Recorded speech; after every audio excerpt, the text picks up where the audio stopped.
Paz e graça para você ligado nessa emissora. Começamos agora o seu programa de reflexão, entrevistas e debates de todas as noites. E hoje uma entrevista muito especial e muito aguardada com o professor Adalto Lourenço, físico, cientista, cristão, autor de livros e principalmente conferencista que explica por onde passa qual a relação sadia e ideal entre a ciência e a fé. Muita gente encara as duas coisas como inimigas fidagais. Não é o caso do professor Adalto. Também não é o caso de você renunciar a um lado ou outro para poder ser coerente. É possível conciliar as duas coisas com equilíbrio, bom senso, inteligência e, especialmente, algo que falta tanto aos religiosos quanto aos cientistas: mente aberta. Pois é. Está no ar o Vejam Só.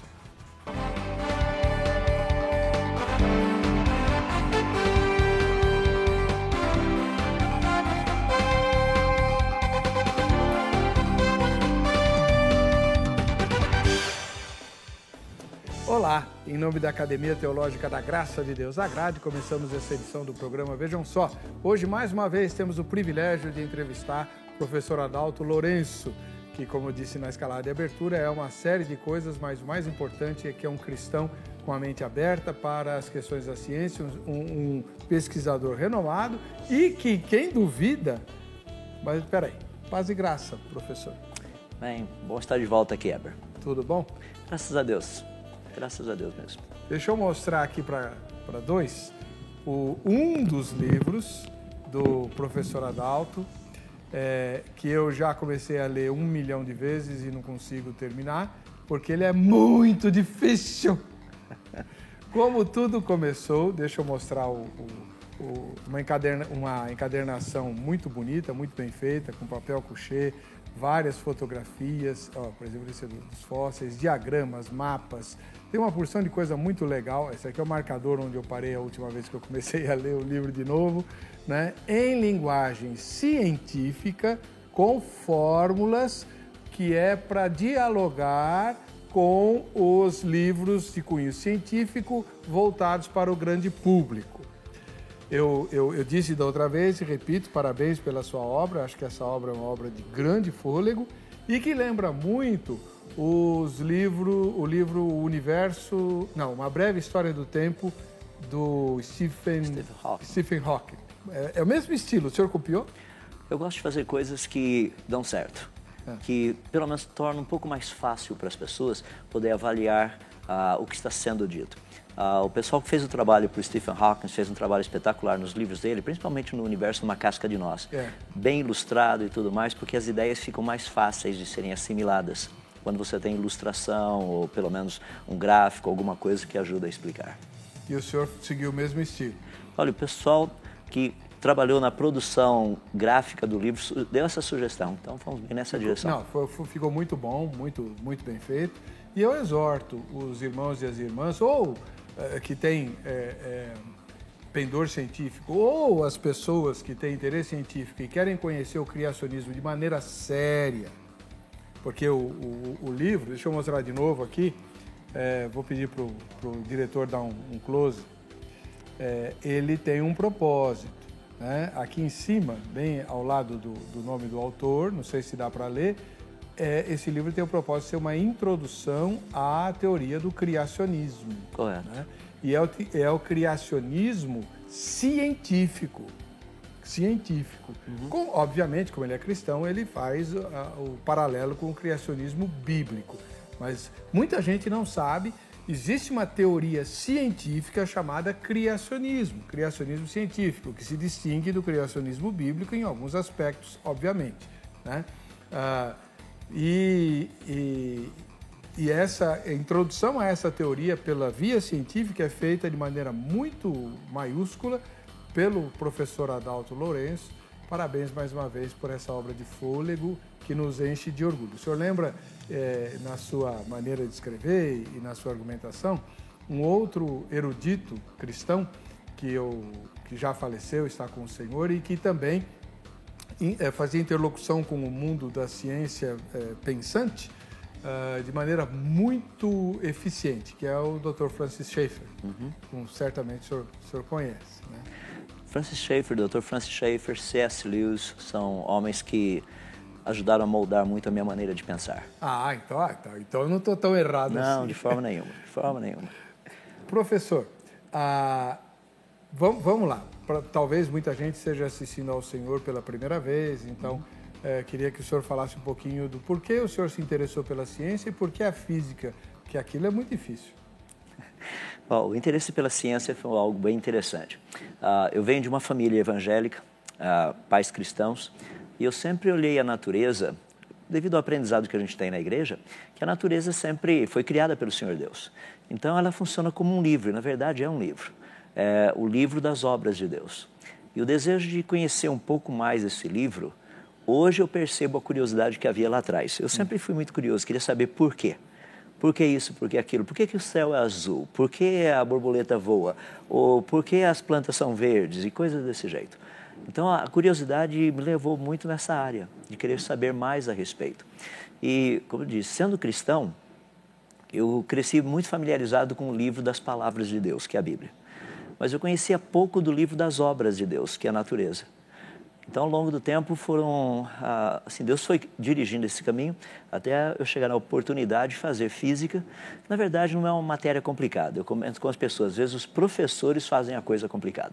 Porque a física é uma matéria interessante.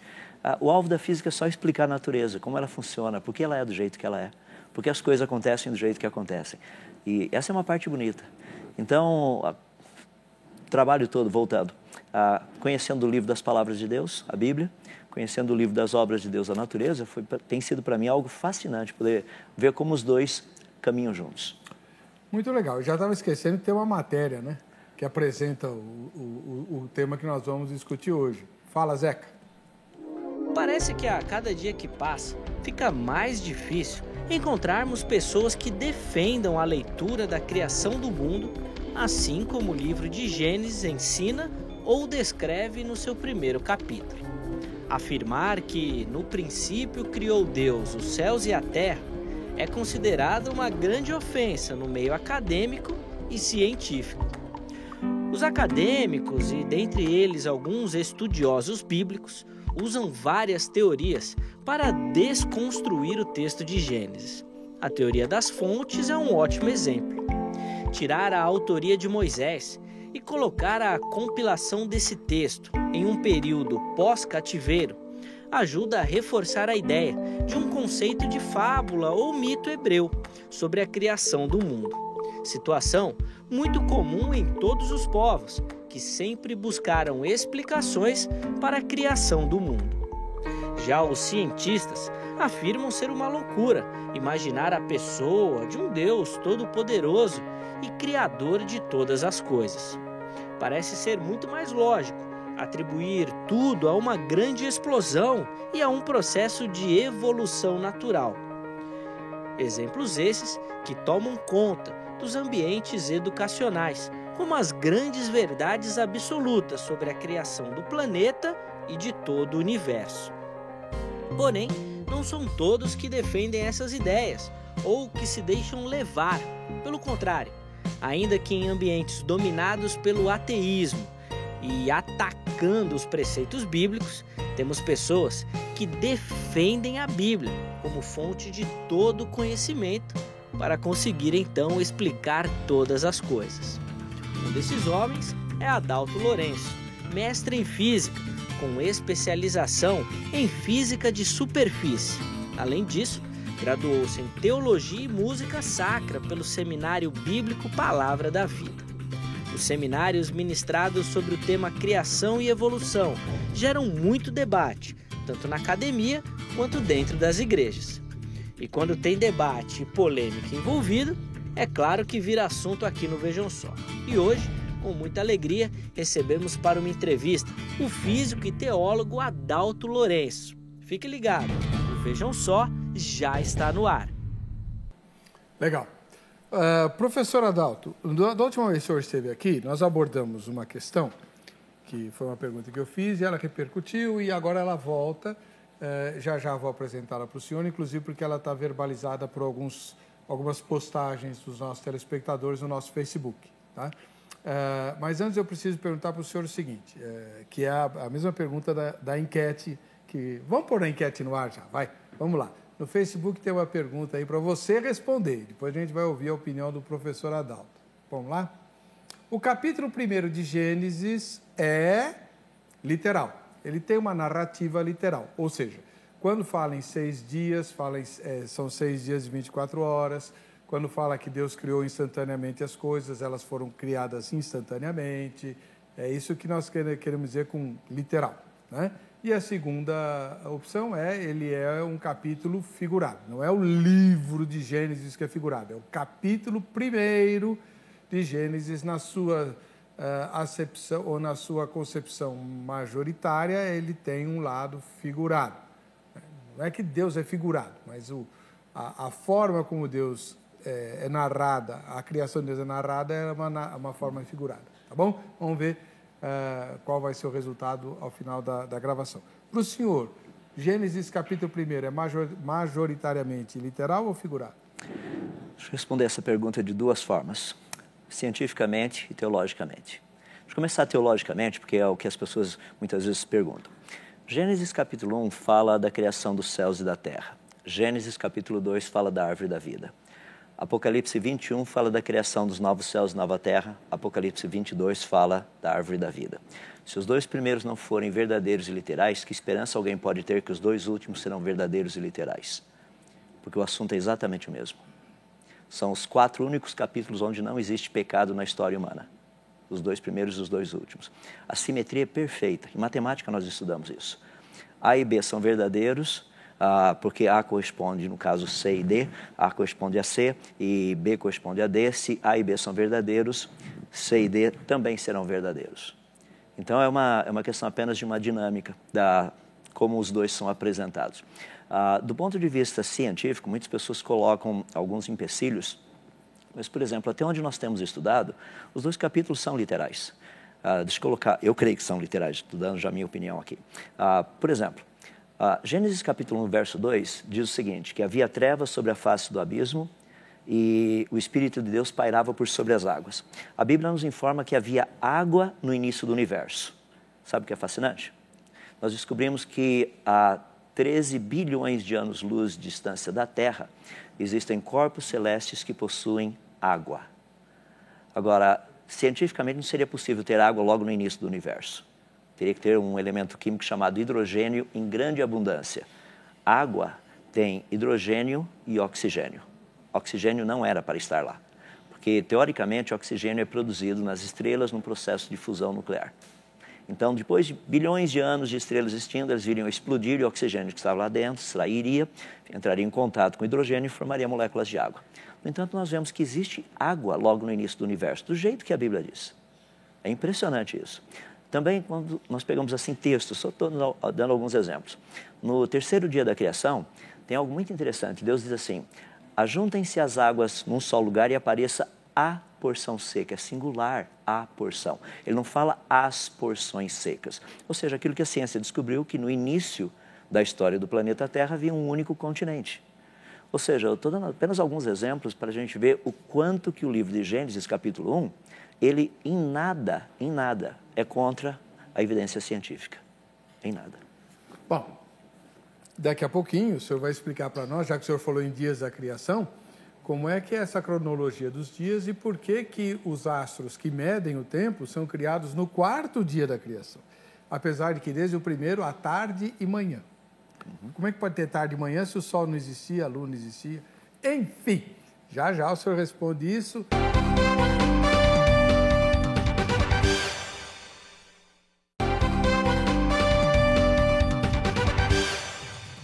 Bom, conforme nós anunciamos no bloco anterior, tem algumas manifestações aqui sobre aquele tema que eu mencionei para o irmão. O Ricardo Andrade publicou, na minha opinião, Gênesis capítulo 1 é uma alegoria. Existem muitos erros temporais que distanciam a narrativa da realidade. Talvez um exercício mental. Por exemplo, a Bíblia diz que a terra era sem forma e vazia, que havia trevas sobre a face do abismo, porém houve tarde e manhã no 1º dia. Mas os astros que fazem a separação entre dia e noite ainda não tinham sido criados, só vieram a ser criados no 4º dia. Nessa mesma direção, o Whitson Cordeiro diz: no primeiro dia não existia o Sol, nem a translação e nem a rotação. Como pode ser literal? Isso é ignorar a ciência verdadeira e comprovada. Claro que há aspectos literais os quais acredito nesse capítulo, mas não tudo. E a Ana cita uma fala de Paulo, né, lá no Areópago. Pela palavra de Deus, tudo passou a existir, como está escrito, porque nele vivemos e nos movemos e existimos, como também alguns dos vossos poetas disseram, pois somos também sua geração. Enfim, professor Adalto, como é que fica essa confusão? Primeiro, por que a Terra era sem forma e vazia? Como é que o senhor entende isso? Que abismo é esse, né, onde havia trevas? Se o senhor puder traduzir isso para nós, é melhor. Então vamos lá. E depois a questão dos dias. Existem alguns erros muito comuns. Deixa eu começar falando um pouquinho, antes de pegar a sem forma e vazia e a trevas, falar um pouquinho da questão da rotação da Terra. Muitas pessoas acham que o dia é medido pelo Sol. Isso não é verdade. Não dá para a gente fazer isso. Como que não? Porque, pelo seguinte, a Terra está girando em volta do Sol, certo? Certo. E ela está girando em volta do seu eixo. Então vamos imaginar a Terra, o Sol aqui em cima e a Terra aqui embaixo, direitinho, tá? Certinho aqui, ó. Então esse ponto da Terra está apontando para o Sol. Ela vai dar uma volta em volta do seu eixo e vai se deslocar em volta do Sol. Quando esse ponto estiver aqui, tiver dado uma volta certinha, o Sol vai estar aqui. Já não é mais uma rotação. Eu sei que é difícil as pessoas entenderem, mas é necessário entender que é assim que funciona. Então, para a gente saber como um planeta gira, nós precisamos apenas usar alguns elementos, como um caso bem simples, o pêndulo de Foucault. O pêndulo de Foucault é um negócio que você tem 30 metros de altura, você pendura uma esfera ali embaixo, grande, deixa quietinho. Se você souber a latitude e a longitude, você vai perceber daqui a pouquinho, pelo movimento dele, você consegue calcular a rotação do planeta. Não precisa ter Sol, não precisa ter Lua, não precisa ter nada em volta. Nada. Absolutamente nada. Então, quando a gente fala assim, não, mas não dá para saber do dia, porque ainda não tinha Sol, o Sol não tinha sido criado. O planeta rodando, você não precisa de Sol. Por exemplo, tem um monte de coisa rodando aí no espaço, que está meio no escuro, a gente consegue medir a rotação. Então, a rotação não está necessariamente ligada a um ponto de luz. É possível medir. Só para aqueles que gostam um pouquinho mais de ciência, você já deve ter ouvido falar da chamada de aceleração de Coriolis. Tá? A aceleração de Coriolis é um negócio interessante. Por que furacão aqui no Oceano Atlântico ele só vai para o norte, nunca vem em cima da gente? Aceleração de Coriolis. A rotação do planeta produz esse tipo de coisa. Ou seja, o furacão ele começa a ser gerado ali perto do Equador e ele sobe. A mesma coisa, desculpe, o oposto ocorreria se a Terra girasse o contrário. Eles viriam em direção a gente. Por quê? A rotação da Terra determina essas coisas. Então é possível determinar a rotação de corpos celestes não necessariamente por um ponto de luz.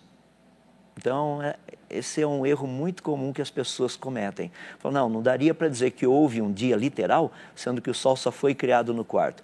Para saber um dia, você só precisa saber a rotação do planeta. E para saber a rotação do planeta, você não precisa ter um ponto de luz. Mas e a tarde e manhã? Não sugere isso? Agora vamos tratar da questão da tarde e manhã. No universo existe uma quantidade muito grande de luz sem estrelas. Você fala, mas como isso é possível? São gases superaquecidos. Nós temos isso assim, uma quantidade absurda. Se você entrar no site do Hubble, o telescópio Hubble, você vai encontrar uma quantidade imensa de fotos assim. Não são remanescentes de supernovas. São literalmente gases que existem no nosso universo que continuam emitindo luz. Ou seja, tudo que você precisa ter é uma região onde você tem esses gases emitindo luz, um corpo celeste girando, você vai ter tarde e manhã. Sem nenhum problema ali. Ou seja, você também não precisa ter uma estrela por perto, você só precisa ter uma fonte de luz. De novo, as pessoas fazem um pouco de confusão a respeito dessa luz que foi criada no primeiro dia.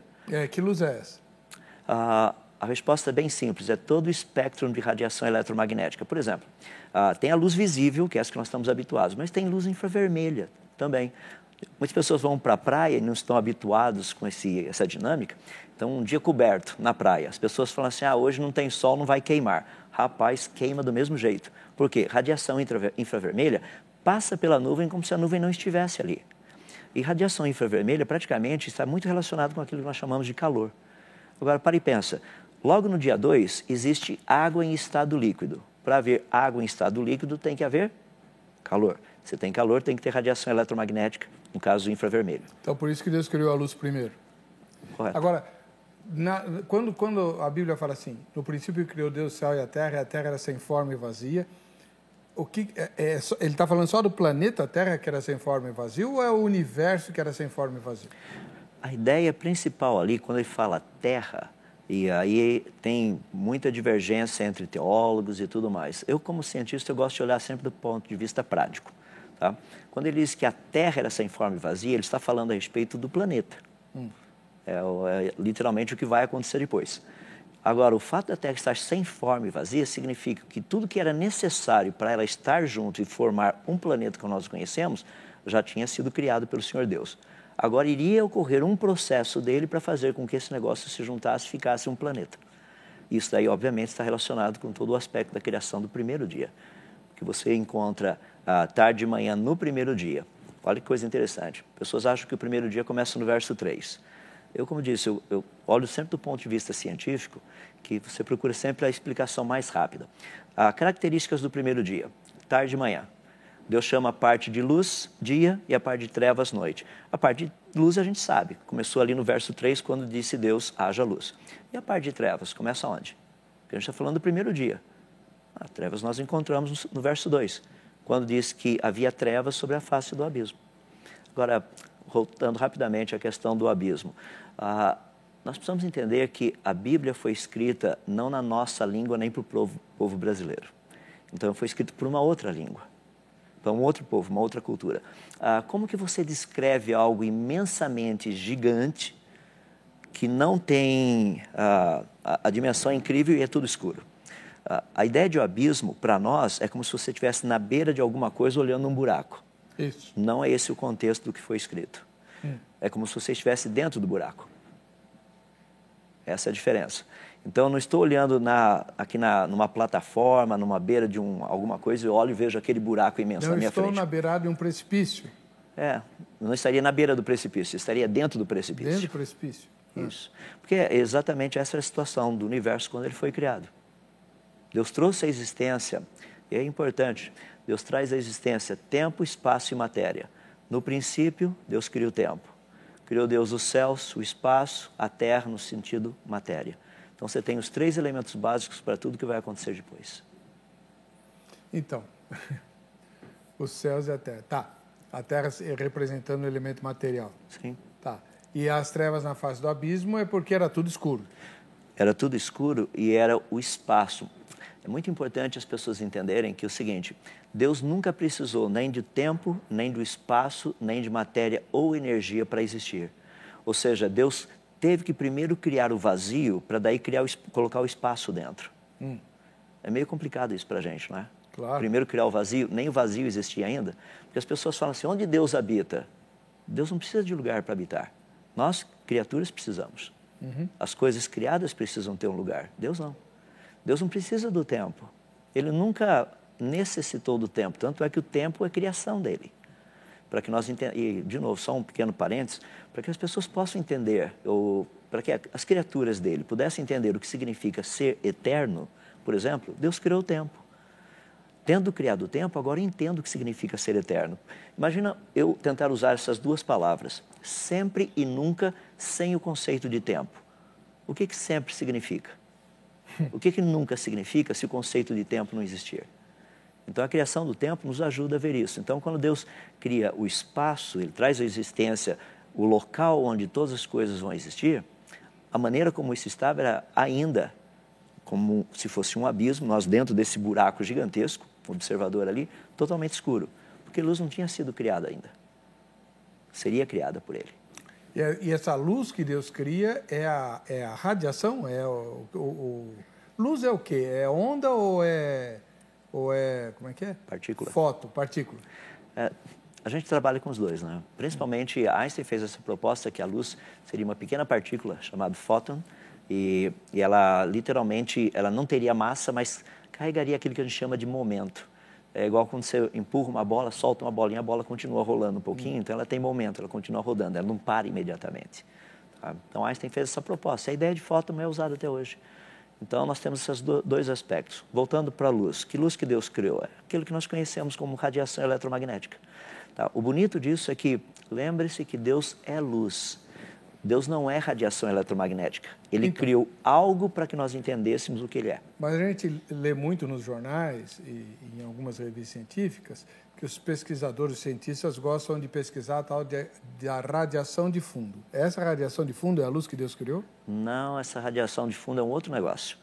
A radiação de fundo, literalmente, é um tipo de uma temperatura que existe no universo todo. Porque temperatura e radiação, uma certa frequência, eles estão interligados. A gente coloca isso em equações. Então, quando foi estudado, Dr. Penzias, na década de 60, ele e alguns colaboradores, e um colaborador específico, eles perceberam que, independente para onde você olhar no universo, tinha um tipo de um barulhinho, um ruído, uma radiação. E, ao estudar um pouco melhor isso daí, eles perceberam que parece que isso daí era constante, era comum em todo lugar do universo. Isso daí foi transformado em um valor em termos de temperatura, que é a temperatura do universo. Dá quase 3 kelvins, dá 2,7, uns quebradinhos lá, quase 3 kelvins, que é mais ou menos 270 graus abaixo de zero. Essa é a temperatura que está aí fora.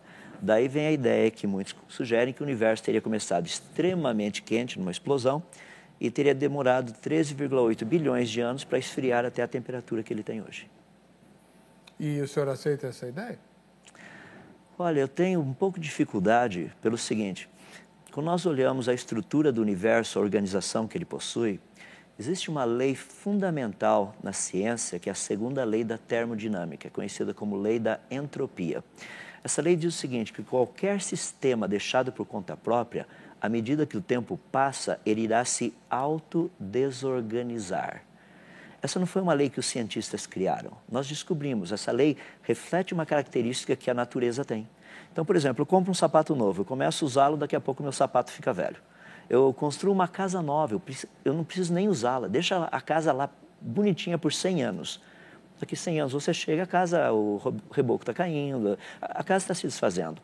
Por quê? Segundo a lei da termodinâmica, essa lei diz o seguinte: qualquer coisa deixada por conta própria, com o passar do tempo, irá se autodesorganizar. Vou fazer um exercício, nós estamos falando de memória agora de pouco. Vamos usar um pouquinho a nossa mente para fazer o seguinte.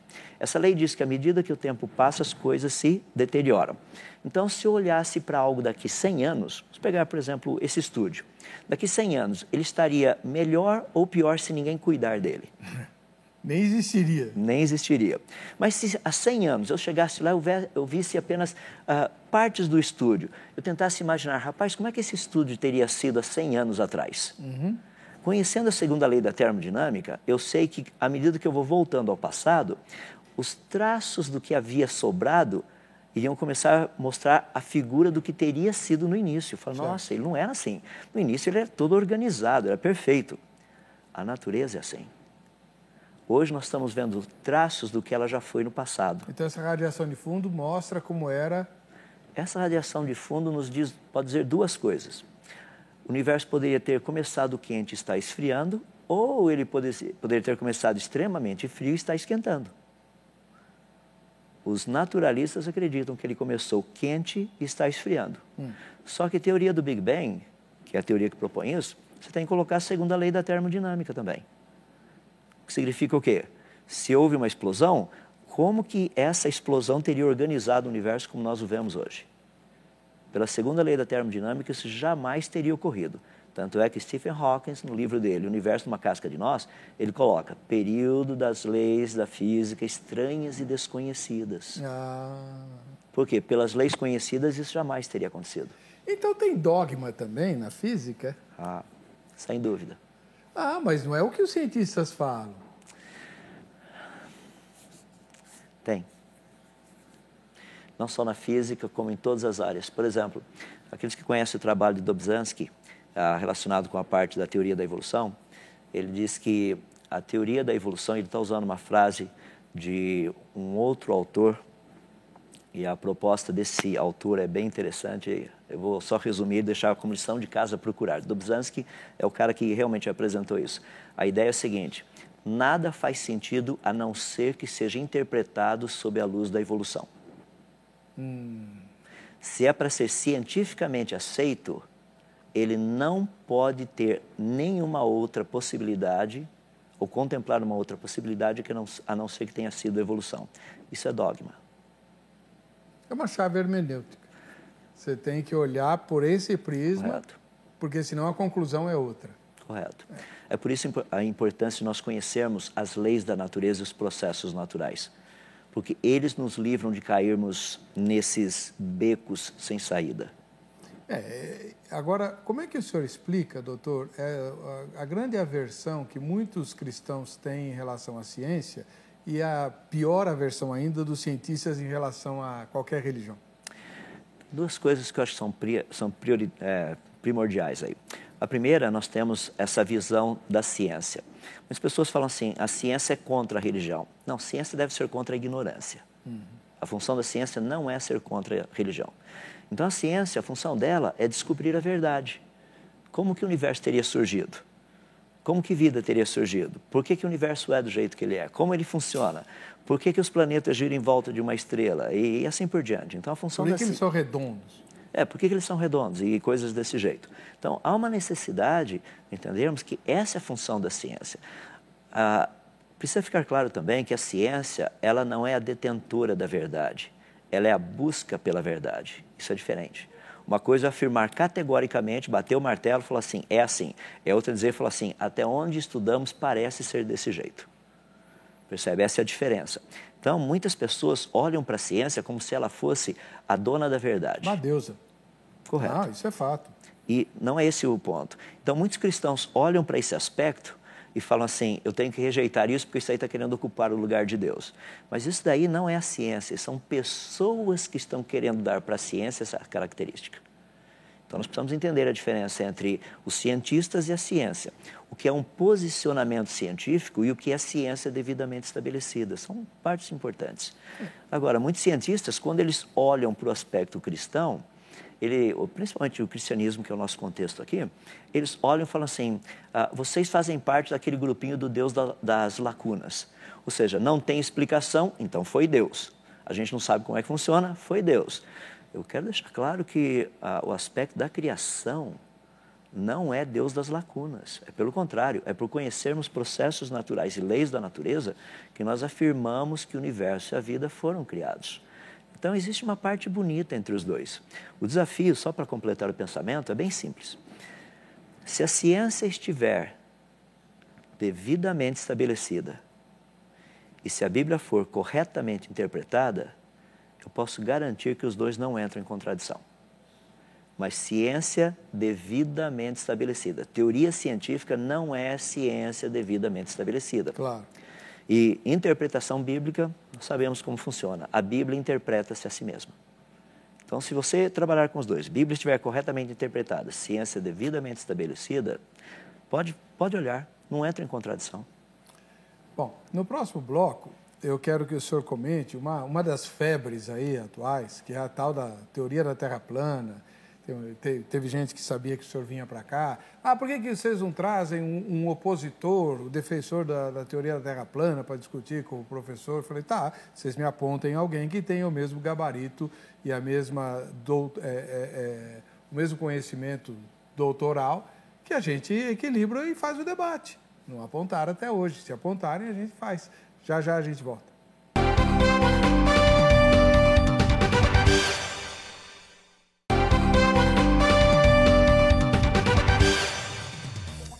Muito bem, professor. Por causa do advento da internet, tem muitas ideias antigas e novas viram infecção, né? E uma dessas ideias é a tal da teoria da Terra plana, que eu não sei direito nem como e muita gente quer que nós promovamos um debate com representantes dessa teoria. O que eu sei, mais ou menos, é que eles acreditam numa conspiração gigantesca envolvendo a NASA e tal, que a Terra não é uma esfera, é uma pizza. O que o senhor pensa disso? Bom, primeiro, só deixar claro que isso aí não é um problema só com a NASA, então eles têm que colocar também a JAXA, que é a Agência Espacial Japonesa, tem que colocar a ESA, que é a Agência Espacial Europeia. Mas os Illuminati dominam tudo isso daí? Eles devem dominar tudo. Nossa questão é a seguinte, quando nós olhamos no universo ao nosso redor, vamos começar aqui pelo sistema solar. Todos os corpos celestes por aqui são redondos, tá? Ou esféricos, para ser mais preciso.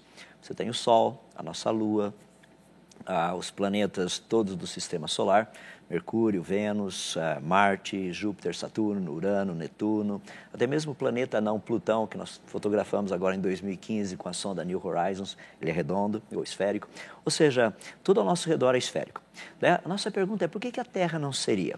Existe uma possibilidade de nós, pelo menos, verificarmos essa suposta esfericidade dela? Vamos assumir que não seja, que ela não seja esférica. Então, se ela não for esférica, nós podemos tentar provar que ela não é esférica. Deixa eu dar um exemplo. Vamos pegar agora, março do ano que vem, nós vamos ter o equinócio, tá? O equinócio da primavera para a gente aqui, quer dizer, do outono para a gente aqui. Então, no dia do equinócio, dá uma olhadinha lá no calendário, vamos pedir para alguém que mora lá em Macapá, no estado do Amapá, pegar um pedaço de madeira de 1 metro de altura e colocar assim a 90 graus certinho em relação ao solo. 90 graus, preciso, tá? Então você vai medir qual a sombra que o sol está fazendo projetar desse pedaço de madeira de 1 metro. Se a gente no mesmo dia, na mesma hora, pedir para alguém lá em Porto Alegre fazer exatamente a mesma coisa, tá? Ou seja, pegar um pedaço de madeira, 1 metro de altura, coloca em pé, 90 graus certinho. Se as duas sombras forem exatamente iguais, nós podemos afirmar categoricamente que a Terra é plana. Mas se as duas sombras não forem iguais, é óbvio que a Terra não é plana. É óbvio. Então eu até sugiro o pessoal da Terra plana fazer esse experimento. Mas por que nasceu essa teoria maluca aí? Olha, eu não saberia dizer por que ela surgiu. Mas é uma teoria que vai e vem na história da humanidade. É algo bem interessante. E um grupo de defensores, que inclusive gostaria de fazer um debate com o senhor, alega que a indicação bíblica é de que a Terra seria plana. Eu digo o seguinte, esse é um ponto muito importante, pastor Eber. Novamente, a Bíblia não foi escrita para nós brasileiros nem na língua portuguesa. Por que os judeus nunca sugeriram que a Terra seja plana? Por exemplo, eu já vi pessoas falando daquele texto de Isaías que diz que Deus se assenta sobre a redondeza da Terra, essa é a nossa tradução. Muitas pessoas falam assim, não, mas essa é a nossa tradução, a palavra no hebraico não significa isso. Não é assim que os judeus ao longo da história viram, eles nunca viram a Terra como sendo plana. Eles sempre viram o planeta como sendo algo esférico. Uhum. Agora, a Bíblia foi escrita na língua deles, na cultura deles. Eu imagino que eles conheçam muito melhor o significado das palavras da língua deles, na cultura deles, do que nós que não somos, por natureza, judeus, muito menos conhecedores da cultura e da língua como eles o são. E mais, a Bíblia fala que Deus faz a Terra flutuar no nada. Correto. Quando as outras religiões tinham mitos, a Terra era sustentada por um titã ou por um elefante, não é isso? Esses mitos são muito interessantes, porque, deixa eu colocar da seguinte forma, uma das razões da ciência ter surgido, e inclusive o chamado método científico, foi justamente para separar aquilo que é mito daquilo que é verdade. Então, por exemplo, se fizermos uma experiência como essa que eu sugeri, pegar no mesmo dia do equinócio, alguém lá na cidade do Macapá, e uma outra pessoa lá em Porto Alegre, e pedir para que os dois façam essa experiência no mesmo dia, a gente vai ver sem a menor sombra de dúvidas o que é mito e o que é fato. Essa é a função da ciência. O que eu acabei de propor aqui é uma metodologia científica. Por exemplo, se você tem uma esfera, tá? E eu coloco uma lanterna desse lado aqui. Se eu colocar um palitinho de fósforo desse lado da minha esfera, apontando diretamente onde está aquela lanterna ali, você vai perceber que praticamente não tem sombra nenhuma. Claro. Agora, se eu colocar o palitinho já nessa esfera, um pouco para cá, a luz produzida por essa lanterna vai projetar uma sombra aqui. Isso é óbvio, é assim que acontece com todo o corpo esférico. Então, nós podemos testar de uma forma empírica se o planeta Terra é, na verdade, plano ou se ele é esférico. Eu posso garantir que ele é esférico porque todas as equações da física com as quais eu trabalho, tá, exigem esfericidade. Mas a Terra já não foi fotografada não sei quantas vezes do espaço? Já foi, mas as pessoas insistem em dizer que literalmente essas fotos são falsas e etc e coisa e tal. Mas qual seria a vantagem? Quem é que lucraria por mentir que a Terra é uma esfera quando ela não fosse?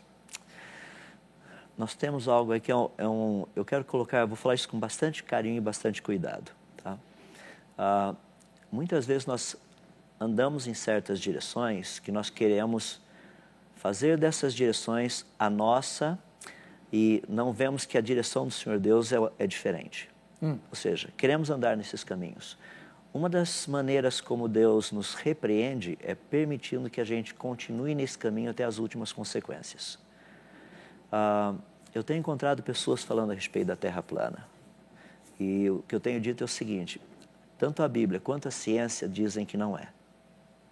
As pessoas falam, mas nas Escrituras está escrito os 4 cantos da Terra. 4 cantos da Terra, a nomenclatura ali é tão clara, leia o contexto, ele está tratando do norte, do sul, do leste e do oeste. São os 4 pontos cardeais, não está falando de uma figura geométrica, de um plano. É uma outra referência. Então, há uma necessidade de entendermos o texto dentro do seu contexto. A minha preocupação maior é que essa teoria da Terra plana, essa ideia, porque não é uma teoria, porque teoria a gente tem que testar. Eu consigo testar mostrando que a Terra é esférica, mas as pessoas não conseguem testar mostrando que a Terra é plana.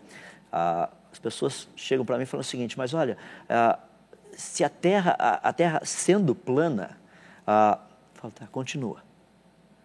A Bíblia não diz que ela é plana.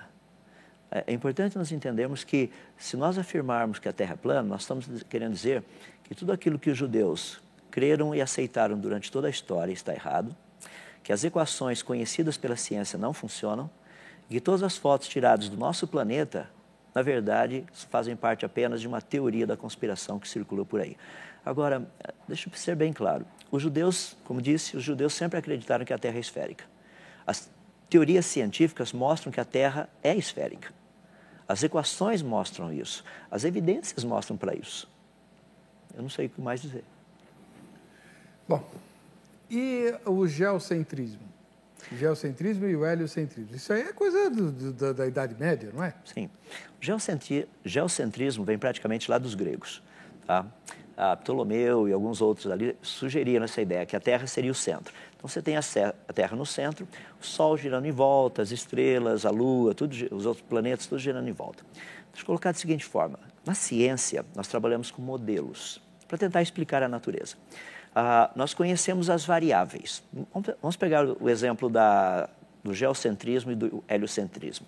Quais seriam as variáveis? As variáveis seriam as órbitas dos planetas. Quando que o planeta sai, olhando assim no espaço sideral, você percebe, ali está o planeta perto de algumas estrelas. Quanto tempo vai demorar à medida que ele anda para lá e para cá, para ele chegar de volta no mesmo lugar certinho? Isso é o que nós chamamos de variável, porque ele não está fixo, ele anda para lá e para cá. Daí a palavra planeta. Planeta significa uma estrela errante, tá? Ou seja, não está fixo lá no céu, se move em relação às demais estrelas durante o ano. Então, eu vou pegar literalmente as variáveis, tá? O planeta Marte faz um negócio mais ou menos assim, etc, coisa e tal. Daí eu pego o planeta Júpiter, Saturno, Urano, estudo essas variáveis. Daí eu vou procurar montar um modelo para que eu explique por que as coisas estão acontecendo desse jeito. O geocentrismo tinha um modelo e conhecia as variáveis, só não conseguia explicar por quê. Aristarco de Samos foi um grego que viveu mais ou menos 200 anos antes de Cristo. Ele sugeriu que não era geocêntrico, mas heliocêntrico. O Sol no meio, o Sol no centro. Aí você encontra Kepler, você encontra uma lista de outros que vêm lá finalzinho dos anos 1400, comecinho dos anos 1500, que começam a aplicar o heliocentrismo. As variáveis eram conhecidas, agora mudou o quê? O modelo. O modelo agora é heliocêntrico. Mudando o modelo, se o modelo que procura explicar estiver correto, você vai entender por que funciona daquele jeito. Vamos descobrir quais são as leis que regem esse negócio, quais são os processos naturais associados a ele. Então, o geocentrismo foi uma ideia bem interessante, só não explicava por que as coisas são do jeito que elas são. O heliocentrismo explica por que elas são do jeito que elas são. Como a ciência trabalha com modelos, quando um modelo não produz leis, ou seja, nós não descobrimos as leis relacionadas com aquilo, é porque ele está errado. Deixa eu só fazer um ponto aqui para os nossos telespectadores. Quais são as leis da evolução mesmo? Falar a lei da biogênese não vale, porque essa daí é a favor do criacionismo. Falar das leis da hereditariedade também não valem, porque essas são a favor do criacionismo. Percebe? O modelo evolucionista não consegue explicar por que a natureza é do jeito que é. As pessoas falam, não, claro, nós explicamos. Não, explicação sempre vem acompanhada de descoberta de leis e processos naturais. Mas, no caso dos adeptos da teoria da evolução, eles não têm um argumento forte quando mencionam os hominídeos? Tem, só que o argumento não é forte. Por exemplo, vamos pegar a ideia. Você começa aqui com a proposta que no passado, nossos antepassados tinham uma caixa craniana pequena. Então, à medida que as nossas capacidades, ou as capacidades cognitivas deles foram aumentando, a caixa craniana foi aumentando. Então, nós já começamos tendo um pequeno problema, porque você pega nós, os sapiens, Homo sapiens, os que vieram um pouquinho antes da gente, os neandertais, eles tinham uma caixa craniana maior do que a nossa. Então, se eu seguir o raciocínio evolucionista, eu vou ter que crer que os neandertais eram muito mais inteligentes do que nós. Então, como é que fica a questão da caixa craniana, o tamanho? Isso aqui é uma exceção? Como? Percebe? Então, há uma necessidade de entendermos.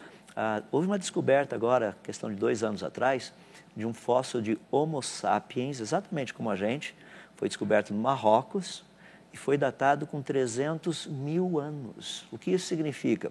Que muitos desses nossos chamados hominídeos antepassados, eles nem tinham vindo à existência e já tinham Homo sapiens como a gente, já andando no planeta. Então, tem algumas coisas assim que a evidência e a proposta da teoria, no caso teoria evolucionista, não bate. Não tem como colocar os dois juntos. Mas e os fósseis dos hominídeos? Como é que a gente vai explicar refutando a teoria da evolução? Tá bom. Deixa eu pegar, por exemplo, o fóssil da Lucy, que é um dos mais conhecidos. Mas ela é um hominídeo? É um Australopithecus afarensis, veio um pouco antes ainda. Então. Tá? Vamos começar com ela. Então, você pega, por exemplo, o fóssil da Lucy. Tá? A caixa craniana da Lucy, ela é mais ou menos do tamanho da caixa craniana de um chimpanzé. O fêmur da Lucy é praticamente o tamanho do fêmur de chimpanzé. Os ossos do braço e antebraço que foram descobertos são do tamanho dos ossos de braço e antebraço de chimpanzé. Ou seja, as costelas, etc. E coisa e tal. Qual a conclusão? Um chimpanzé. Não, é um antepassado do ser humano. Mas por quê? Percebe por quê? Isso é crença. Ela tem toda a característica de chimpanzé. Daí você pega, por exemplo, o Homo habilis, tá? Que tinha uma caixa craniana pequena. Você vê a estrutura dele, a característica dele. É muito parecido com pessoas que têm microcefalia. O crânio é muito parecido. O tamanho é parecido. O tamanho da caixa craniana, algumas estruturas. Ou seja, nós estamos tratando de um antepassado, uma sequência evolutiva, ou achamos alguém que era Homo sapiens com alguma deficiência. Esse tipo de proposta não tem sido bem esclarecida na ciência. Ou seja, nós encontramos algo que é uma anomalia ou seria o normal. Percebe? Aí é que entram os pontos onde a confusão geralmente se instala. Bom, nós fomos até a rua onde há muitas lojas frequentadas por cristãos e perguntamos sobre Gênesis, né, capítulo 1, se é literal ou se é figurado. Vamos ver o que foi apurado. A descrição de Gênesis 1, na sua opinião, é uma descrição literal de como aconteceu a criação? Ou, como a ciência defende, é uma invenção da criação segundo o povo judeu? Olha, eu acredito que sejam as duas coisas juntas. Eu acredito que pode ser um processo da ciência, só que o ser humano ainda não tenha decifrado. É algo que Deus ainda está para mostrar. Não, é literal mesmo. É real. É real. A Bíblia fala, desde o começo que eu me converti na presença do Senhor, eu tenho o consentimento e a certeza que tudo que está na Bíblia Sagrada é real. Eu creio que é literal, totalmente literal. Você pega Gênesis capítulo 1 e versículo 1, né? No início criou Deus os céus e a terra. Então ali está falando, eu acredito, né? Que é de uma forma bem literal. Eu creio que foi criado por Deus, porque está na palavra do Senhor. Então não foi criado pelo mundo, foi criado por Deus. Para mim é literal, aconteceu. Eu creio não só em Gênesis, mas os 66 livros da Bíblia, eu creio que todos eles foram inspirados, de Gênesis até Apocalipse. Não, eu no meu ponto de vista, é algo literal que aconteceu. E os dias narrados lá são de 24 horas, professor? A explicação tem que ser pelo seguinte: quando nós vamos para o livro de Êxodo, capítulo 20, Deus nos dá um mandamento que nós deveríamos, entre 7 dias de trabalho, guardar um. Nós deveríamos trabalhar 7 dias de qual período de tempo mesmo? Milhões de anos ou 24 horas? Porque o texto continua dizendo, porque assim, em 6 dias fez o Senhor os céus e a terra. Ou seja, dentro do contexto judeu, ele compara duas coisas que são iguais. 6 dias de criação com 6 dias que o Senhor Deus nos manda trabalhar. Os dois são iguais, não pode ter uma diferença. Muitas pessoas falam assim, não, mas lembra daquele texto que diz para o Senhor Deus um dia como 1000 anos como um dia? Eu me lembro, mas esse texto não está falando de Gênesis. O texto está dizendo, com respeito, tempo para Deus tem esse significado. Ou seja, não tem significado. Para Deus um dia pode ser como 1000 anos e 1000 anos como um dia. Deixa eu só colocar algo muito importante a respeito de Gênesis, só para os nossos telespectadores pensarem. Vai lá. Gênesis capítulo 1 diz o seguinte, começando no primeiro dia. Ali nos é dito o que Deus fez, nos diz para que serve, e Deus faz uma avaliação. Então, no dia primeiro, ele cria a luz, diz que é para fazer separação entre a luz e as trevas e a luz, fazer essa separação, e diz que viu Deus que era bom. Tá? Então, é uma característica. No segundo dia, você percebe a mesma coisa, só não tem avaliação. No segundo dia, não está escrito lá, e viu Deus que era bom. Tá? Terceiro dia, de novo, Deus descreve o que ele faz, diz para que serve e avalia o que ele faz. Quarto dia, Deus diz o que ele faz, diz para que serve e avalia o que ele faz. No quinto dia, a mesma coisa, ele diz o que ele faz, diz para que serve e avalia o que ele faz. Sexto dia, a mesma coisa, ele diz o que ele faz, diz para que serve e avalia o que ele fez. E daí ele fez uma avaliação geral. Isso é o que nós chamamos de ISO 9001-2000. É um padrão de qualidade, ou seja, você realiza um processo, diz para que serve, faz a avaliação desse processo, daí você passa para o próximo estágio. Agora, não é fascinante que logo no comecinho da Bíblia a gente já encontra toda essa dinâmica, ou seja, um padrão de qualidade estabelecido pelo próprio Deus para que a gente possa saber como fazer coisas. De novo, o livro de Gênesis tem essa característica. Um segundo ponto que eu queria levantar, que é só para também as pessoas pensarem, tanto Jesus quanto os apóstolos, principalmente o apóstolo Paulo, cita Gênesis capítulos 1 e 2 como literais. Se esses 2 capítulos não forem literais, tanto Jesus quanto Paulo estavam errados. Agora, se Jesus e Paulo erraram, rapaz, o que sobra? Mais uma vez, muito obrigado, professor Adalto. É uma pena que o tempo seja tão curto, né? Ele vem de tão longe, roda quase 500 quilômetros de ida e volta, acho que mais, né? Quase. Para estar conosco por tão breve tempo, mas com informações tão importantes. Então, você que tem fé e muitas vezes é abalado ou abalada por causa dos ataques à ciência, saiba que não há necessidade disso. Tem o contato, né? O senhor tem um site, né? Ele está sendo refeito. Refeito? Logo, logo estará no ar de novo. Mas tem o e-mail. Quem quiser entrar em contato com o professor Adalto, está publicado no facebook.com/programa Vejam Só. Vamos ver o resultado da enquete? O capítulo de Gênesis, 91% disseram que é literal, só 9% votaram no figurado. Tá bom. Muito obrigado, professor Adalto, Deus abençoe. E da próxima vez que estiver no Brasil, avisa a gente para voltar. Prazer.